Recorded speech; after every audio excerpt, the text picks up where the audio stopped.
Have you ever given someone everything, your best work, your full attention, your time, and they still left? You nailed the project and your client ghosted. You bent over backwards for a customer and they bought from your competitor.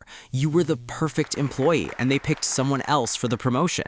You did nothing wrong. That's what stings the most. And today, I'm going to show you exactly why doing nothing wrong is the problem. In 2013, Toyota did something unusual. They spent $5 million on a single research project, not to design a new car, not to build a better engine, just to answer one question. Will our happy customers buy from us again? $5 million, one question. And the answer broke everything. 80% of their completely satisfied customers, people who rated Toyota a perfect score on the survey, bought their next car from someone else. Let that land for a second. 8 out of 10 people said, "I love this brand," and then walked into a different dealership. Now, the Bulletproof book, which we started exploring in the last video, uses this Toyota story as the foundation for maybe its most powerful idea. The author, Mohammad Amin Dakhili, says most people operate on a dangerous assumption. If I do good work, people will stay. And Toyota just proved that's a lie. Good enough gets you abandoned. So what does keep people? Dakhili lays out 4 levels. Think of them like floors in a building. Most people are stuck on the ground floor and don't even know there's an elevator. Level 1, satisfaction. This is the bare minimum. You ordered a coffee, you got a coffee. The plumber fixed the leak, and the designer delivered the file on time. It's fine. Nobody complains. But here's the trap. Nobody remembers either. Satisfaction is forgettable, and forgettable is replaceable. That's the Toyota problem. Every one of those customers was satisfied, and every one of them still left. Level 2, exceeding expectations. Now something shifts. You ordered a coffee and the barista remembered your name. The plumber fixed the leak and cleaned the area around the pipe before leaving. The designer delivered the file early and included a bonus option you didn't ask for.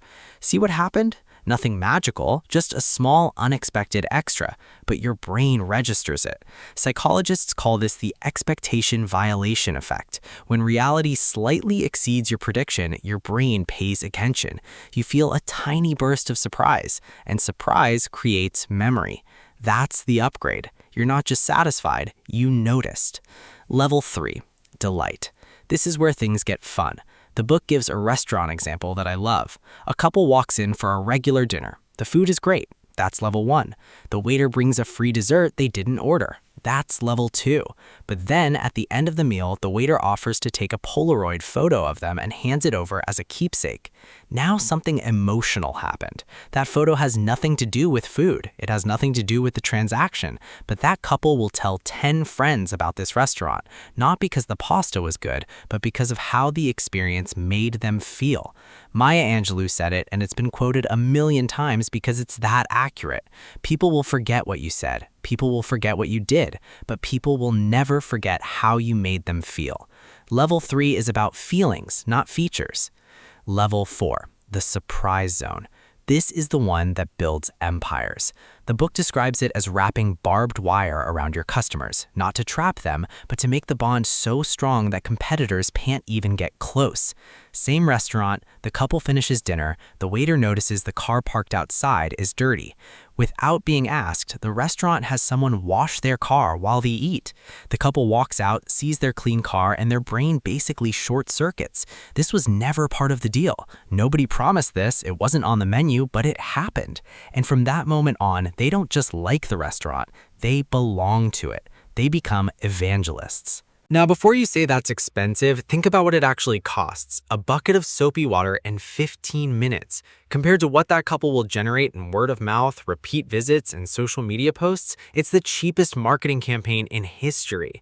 And listen, this isn't just about restaurants or businesses. This is about you, your career, your relationships, your personal brand. Think about the coworker who not only finishes the report, but formats it beautifully and adds a summary no one asked for. That's the person who gets promoted. Think about the friend who doesn't just show up to your birthday, but brings your favorite obscure snack from 3 towns over. That's the friend you do anything for. The principle is universal. The moment you stop doing what's expected and start doing what's unexpected, you become irreplaceable. Okay, so you're now delivering surprise-level experiences. Great, but here's the question no one asks. Do you actually know who you're surprising?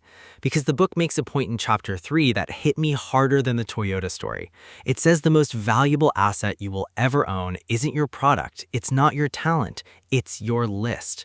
Your list of customers, clients, contacts, audience members, whatever you want to call them, the people who already said yes to you once.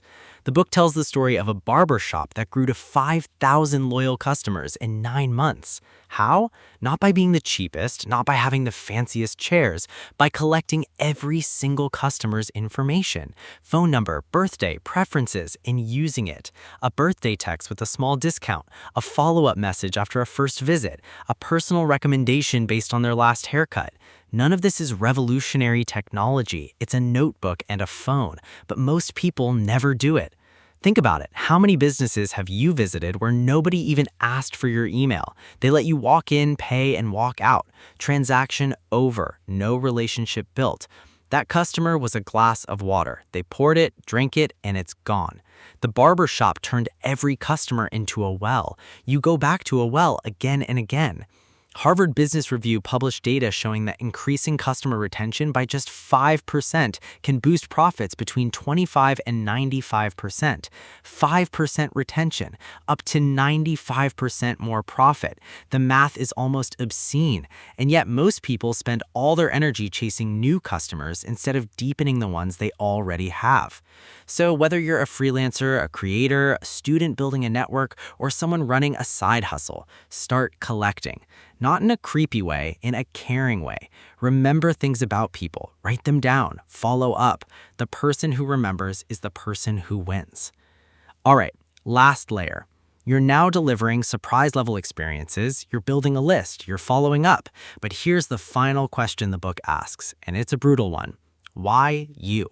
If 10 people in your city do exactly what you do at the same quality for the same price, why should anyone choose you?